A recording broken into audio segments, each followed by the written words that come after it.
मटकी देख रहे हैं आप, इसमें जल रखा जाता है। जल जो शुद्ध रहता है, शीतल रहता है, जल जो प्यास बुझाता है। पर सोचिए, यदि इस मटकी की माटी ठीक ना हो, यदि इसे भली प्रकार रौंदा ना गया, आकार देकर इसे अग्नि पर ठीक से पकाया ना गया हो, तो क्या होगा?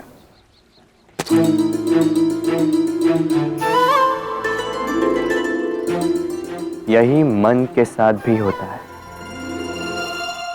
क्योंकि यदि प्रेम ये जल है, तो इसकी मटकी है मन। मन रूपी पात्र में यदि विश्वास की माटी ना हो, यदि आंसुओं से उसे भिगोया ना गया, समय रूपी कुम्हार ने उसे आकार ना दिया हो और परीक्षा की अग्नि में उसे पकाया ना गया हो, तो प्रेम मन में नहीं ठहर सकता। तो यदि प्रेम को पाना है, तो हृदय पर काम करना होगा और मन से कहना होगा, राधे राधे।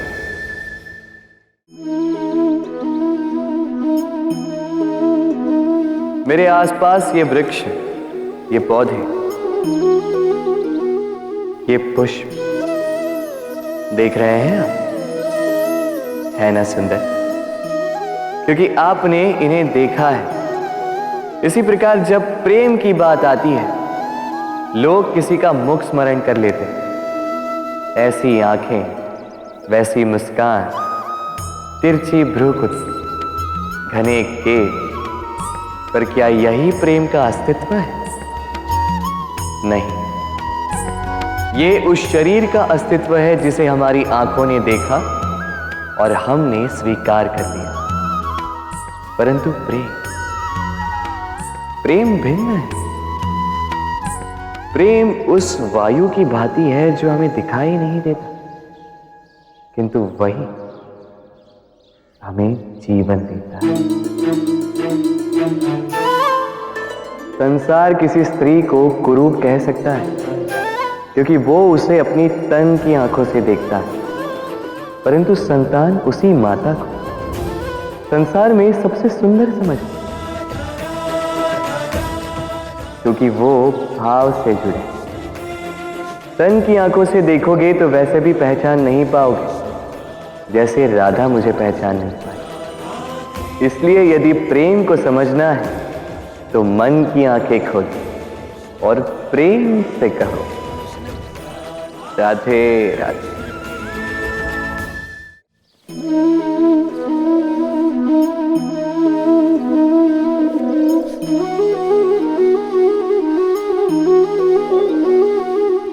किसी भी वस्तु को बांध सकने के लिए किसी बंधन का, किसी रस्सी का होना आवश्यक है। परंतु इस रस्सी को बांध सकने की शक्ति कौन देता है?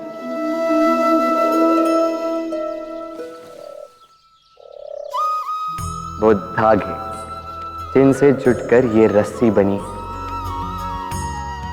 अब बताइए, प्रेम को किस रस्सी से स्वयं तक बांधेंगे आप?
जब भी प्रेम की बात आती है, हम सबसे पहले मन में एक नायक और एक नायिका का चित्रण कर लेते हैं।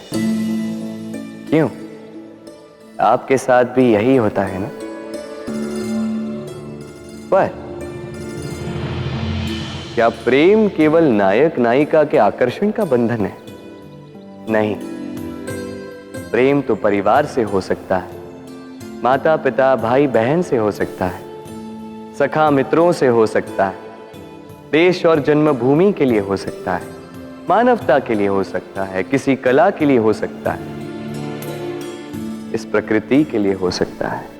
पर प्रेम कभी उस पन्ने पर लिखा ही नहीं जा सकता जिस पर पहले ही बहुत कुछ लिखा हो। जैसे एक भरी मटकी में और पानी आ ही नहीं सकता। तो यदि प्रेम को पाना है तो मन को खाली करना होगा। अपनी इच्छाएं, अपना सुख सब त्याग कर समर्पण करना होगा। अपने मन से व्यापार हटा दो, तभी प्यार मिलेगा और मन प्रसन्न होकर बोले, राधे राधे। प्रेम प्रेम विधाता की सबसे सुंदर कृति, परंतु हर कृति को संभालना पड़ता है। अब इसी मूर्ति को देख लीजिए। जब कलाकार ने इसे रचा तब ये बहुत सुंदर थी, परंतु इसके पश्चात इसे संभाला नहीं गया। इसके स्वामी ने इसके देखभाल का कर्तव्य ठीक से नहीं निभाया और अब यह मूर्ति असुंदर लगने लगी। इसी प्रकार केवल कह देने से प्रेम नहीं हो जाता। इसके लिए आपको अपने कर्तव्यों को पूर्ण करना होगा। तो देश की रक्षा, परिवार और संबंधियों की सुरक्षा, संतान को संस्कार, जीवन साथी का आभार, ये कर्तव्य जब तक नहीं निभाओगे प्रेम से दूर होते जाओगे। तो यदि प्रेम का अमृत पाना है तो कर्तव्य की अंजलि बनानी होगी और मन से कहना होगा, राधे राधे। प्रेम संसार का सबसे पवित्र बंधन है, पर सच पूछो तो ये बंधन से मुक्ति है, स्वतंत्रता है।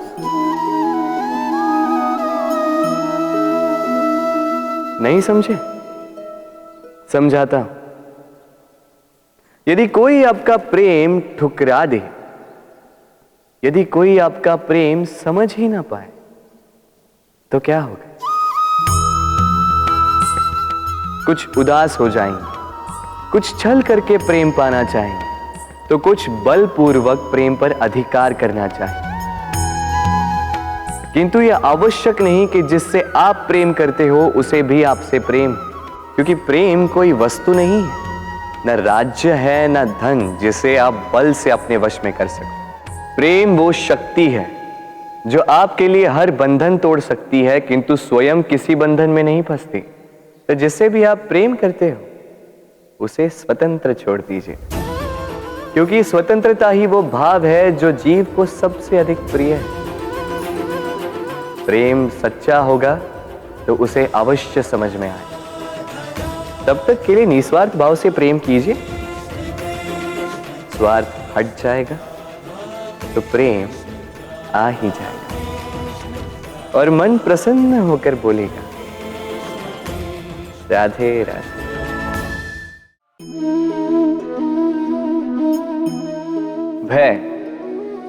भय सबको होता है, चाहे वो पशु हो, पक्षी हो या मनुष्य।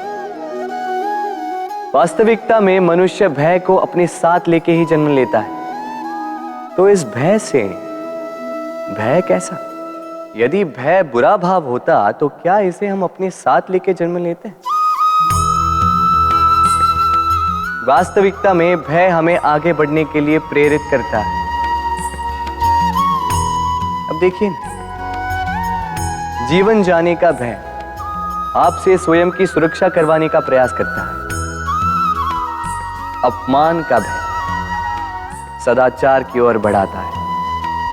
किसी प्रिय को खो देने का भय उसके लिए कर्तव्य पालन करने को प्रेरित करता है, किंतु ये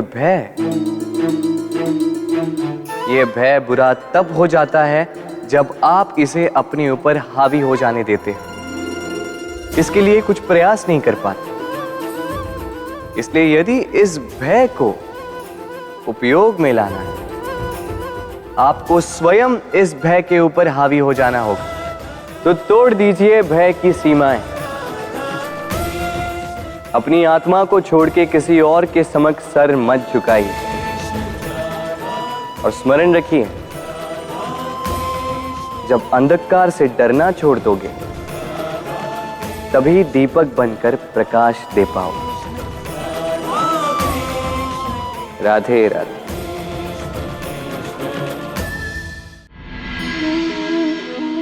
मनुष्य का स्वभाव है कमाना, संग्रह करना, फिर चाहे वो धन हो, नाते हो, संबंध हो या हो प्रसन्नता। परंतु क्या आपने कभी सोचा है, नियति ने यह संग्रह करने की प्रकृति मनुष्य में क्यों डाली? एक बीज से पौधा पनपता है, उसके भोजन से फल संग्रहित होता है। क्यों? इसलिए ताकि वृक्ष उसे स्वयं खा सके? नहीं, बल्कि इसलिए ताकि वो भूखे जीवों में बांट सके। अब आप पूछेंगे कि इसमें वृक्ष का क्या लाभ? लाभ है, क्योंकि जो बांटता है वो मिटता नहीं। जो फल ये जीव खाते हैं वो उसके बीजों को वातावरण में बिखेर देते हैं, जिससे जन्म लेते हैं नए वृक्ष। उसकी जाति, उसका गुण, उसकी मिठास अमर हो जाती है। इसलिए स्मरण रखिएगा, अमीर होने के लिए एक एक क्षण संग्रह करना पड़ता है, किंतु अमर बनने के लिए एक एक कण बांटना पड़ता है। राधे राधे। संसार में सबसे बड़ी शक्ति क्या है? अब आप में से कुछ कहेंगे शस्त्र की, कुछ कहेंगे शास्त्र की, कोई कहेगा बुद्धि की, तो कोई कहेगा बल की, किंतु ये सब अधूरे हैं। संसार में सबसे बड़ी शक्ति है मित्रता।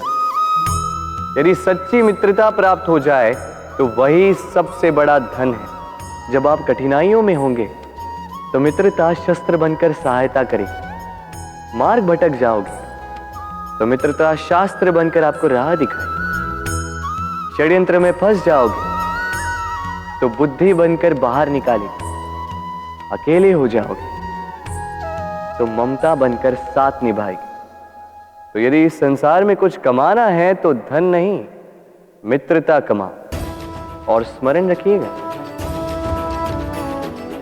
यदि इस संसार में मित्र बनाना आपकी सबसे बड़ी दुर्बलता है तो आप इस संसार के सबसे शक्तिशाली प्राणी हो। राधे राधे। जब से मनुष्य जाति का अस्तित्व बना है तभी से युद्ध भी अस्तित्व में आया। युद्ध जो कभी धन का द्वंद्व बनकर सामने आता है, तो कभी सुरक्षा का हथियार बनकर, कभी विजय की भूख के लिए, तो कभी पराजय टालने के लिए। किंतु वास्तविकता तो यही है कि यदि आपको आगे बढ़ना है तो बाधाओं से युद्ध तो करना होगा। परंतु युद्ध के लिए सज्ज रहना इतना महत्वपूर्ण नहीं है जितना महत्वपूर्ण है यह समझना कि युद्ध को टाला कब जा सकता है। क्योंकि सबसे सफल युद्ध वही होता है जो कभी लड़ा ही ना जाए। आप युद्ध में विजय प्राप्त करके स्वयं का मान तो बढ़ा लोगे, किंतु अपना बल खो दोगे। इसलिए जहां तक हो सके युद्ध को टालो, इस शक्ति को संग्रहित रखो, ताकि जब ये युद्ध धर्म बन के सामने आए, आप उससे पूरे बल के साथ लड़ सको। राधे राधे।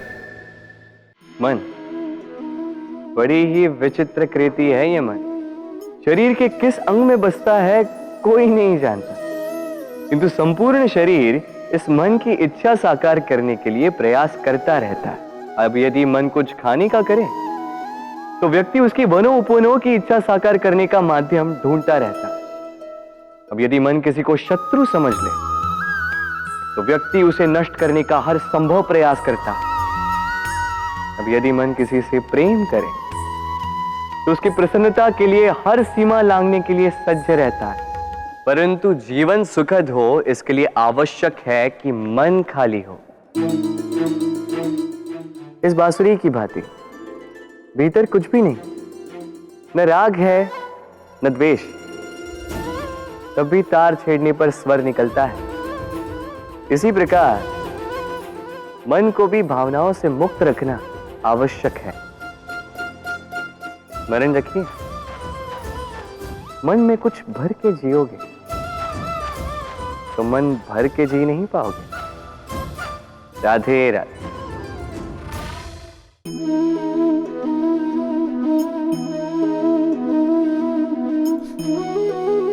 कितना सुंदर प्रतिबिंब है। इसका कारण क्या है? मेरा रूप सुंदर है या ये जल स्वच्छ है? नहीं, ये जल स्थिर है, शांत है।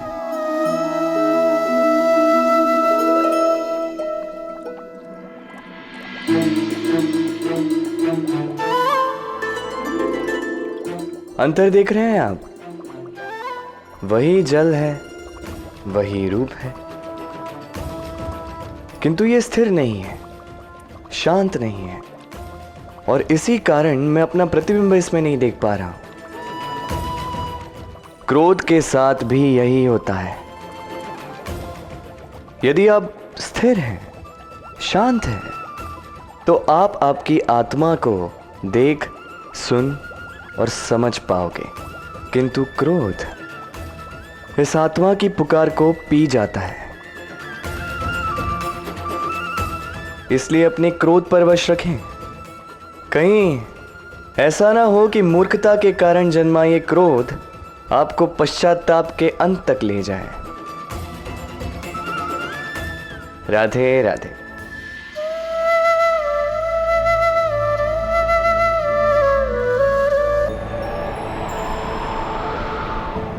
एक पिता के लिए उसकी संतान उसका गर्व है, उसका अहंकार है, और संतान के लिए उसके पिता उसका आदर्श, उसकी प्रेरणा। बिना कहे पिता संतान की हर इच्छा समझ जाता है और उसे पूरी करने की चेष्टा करता है। दूसरी ओर संतान सदैव प्रयास करता है कि अपने माता पिता को गर्वित करता रहे, किंतु ये बंधन एक स्थान पे आके टूट जाता है। तब जब संतान स्वयं की इच्छा से अपना जीवन साथी चुनना चाहे। क्यों? कारण है संवाद की कमी। जब बात आती है संतान के विवाह की तो माता पिता सोचते हैं कि इसमें संतान से क्या पूछना, हम उसके लिए कुछ अनुचित तो चाहेंगे नहीं। और संतान का यह मानना होता है कि उसका भविष्य चुनना उसका अधिकार है। दोनों आपस में दुखी रहते हैं, किंतु बात कोई नहीं करता। होना यह चाहिए कि माता पिता को उसी स्नेह के साथ संतान की इच्छा समझ लेनी चाहिए और संतान को उसी विश्वास के साथ माता पिता को विश्वास में ले लेना चाहिए। एक बार संवाद करके देखिए, वर्तमान और भविष्य दोनों ठीक हो जाएंगे और मन प्रसन्न होकर बोले राधे राधे। हम में ऐसा कोई नहीं होगा जिसने वृक्षों को ना देखा, वृक्षों पे इन पक्षियों को ना देखा, इनके घोंसलों को ना देखा, इन पक्षियों को अपने छोटे छोटे बच्चों को भोजन कराते ना देखा।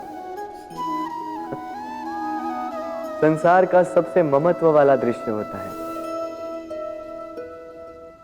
चिड़िया दूर से अपने चोंच में दाना भरकर लाती, स्वयं भोजन करने में असक्षम संतान की चोंच में डालती है, स्वयं भूखी रहकर निस्वार्थ निश्चलता से। और जब संतान के पंख निकल आते हैं, वो उसे उड़ना सिखाती और उसके पश्चात उसे स्वतंत्र कर देती है अपना जीवन जीने के लिए, इस आकाश में उड़ान भरने के लिए। और हम मनुष्य क्या करते हैं? जिस संतान को हम पंछी की भांति पालते हैं, उसके पंख निकलते ही हम उसे बांध देते हैं, ये सोच के कि कहीं वो दूर उड़कर न चली जाए। ऐसा नहीं कि इस स्थिति में माता पिता को संतान से प्रेम नहीं है, अवश्य, किंतु इसमें प्रेम पर मोह भारी पड़ जाता है, जो स्वयं अपने और संतान के भविष्य के बीच में बाधा बन जाता है। हम ये भूल जाते हैं कि हम केवल जन्मदाता हैं, भाग्य विधाता नहीं। तो जब प्रेम में मोह आ जाए तो वो प्रेम नहीं, स्वार्थ बन जाता है।